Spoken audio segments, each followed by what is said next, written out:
Hello everyone, I'm Jaideep Singh Chahal. So, as a sequel to the previous video, I had actually come to check on the E-Class. So, there's a lot of work happening. We've managed to have the engine bay cleaned. Mind it, this is not the detailing, this is just the cleaning. If you can bring the camera around this side. So, the headlamps and all, there was a layer of grime on everything. It's been cleaned out for once. And the main idea for this first round of cleaning was to actually remove that layer of what you can say that sticky substance that is everywhere generally in an Indian engine bay. So that has been removed, and now we've got a fresh access to everything. All the components are nice and clear, and they're visible and now accessible without getting your hands dirty. That I believe is very important if you want to patiently work on an engine. So now, if you can come this side, you can see this is the diesel circuit. All the pipes, they've hardened over time, but everything is now very visible and very clear. So we'll start with replacing the rubber parts once we get to the restoration phase. Everything is cleaned. The electricals, they've been covered up, and it is a really pleasant sight seeing how nicely it has come out and how you can say how well preserved the engine has been. So there have been no major repairs on the vehicle. A couple of places have been already painted. As I already mentioned, these vehicles have always had paint issues, but overall, it's a very satisfying sight to see. Headlamps, of course, I'd mentioned the moisture. They are going to be parted out and reassembled, and then we'll hope the moisture doesn't come back. If you can quickly come around the inside, there's something very interesting. You can take the camera from the back. So, so here what we've done is all the seats, they've been removed, and we've got access to the carpet now. The center trim had gone bad. So what happens in these old vehicles is this is actually the best part. So it has actual wood.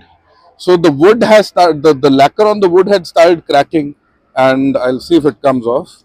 So yeah, it started cracking and it's been coming off. It started chipping. So what we're going to do is we are going to do a restoration just how we would do on any wooden furniture at home. So we've pulled out the entire wooden trim. There's 5 pieces in total.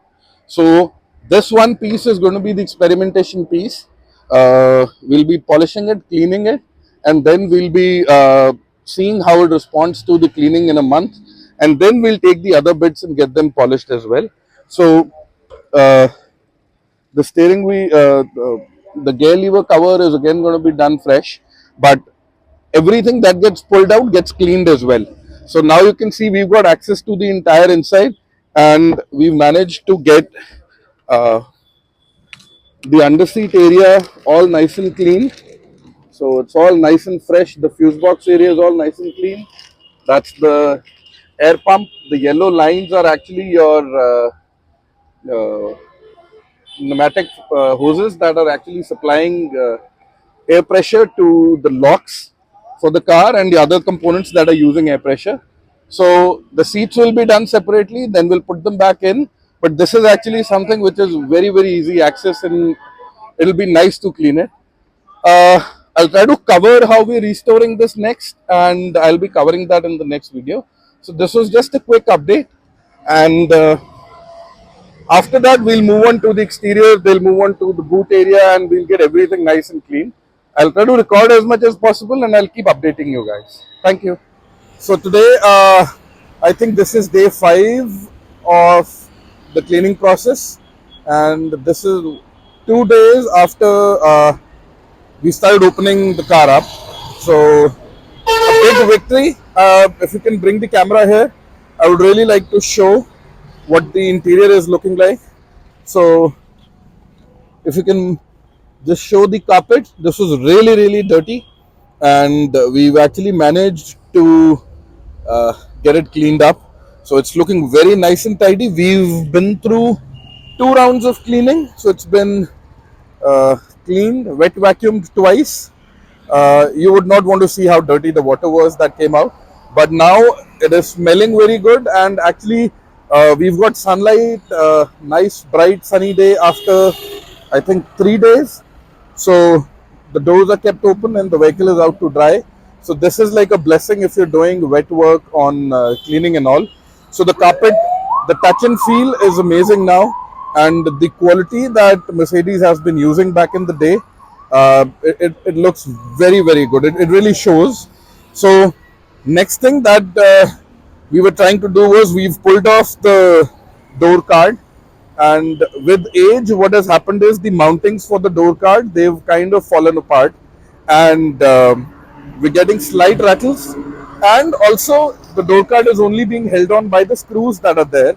So the idea now is to remount those the little locks that are there. They're mounted on to the door card with a very sticky material. So we didn't want to go the Elfie or the Fevikwik way. So we're trying to arrange something similar, which would not damage the cardboard. It's a very delicate rice board, particle board type material. So that will bring the door card back into alignment. This front left was the worst. So we've pulled that apart, and we'll be working on that as the first experiment. If that works, we'll pull apart every single door one by one, let it sit overnight after sticking on the new locks, and then put it back. So one interesting thing that I would like to show is this little black piece here, if you can focus. So this was the airbag in the doors back then. So I think the late 90s, this era was, I think this was the peak of technology at work. Technologies that we're seeing today, ABS, EBD, airbags, all of these came in around the late 90s, and every major car manufacturer, German brands, BMW, Mercedes, Volvo, everybody was trying to bring out their own innovations.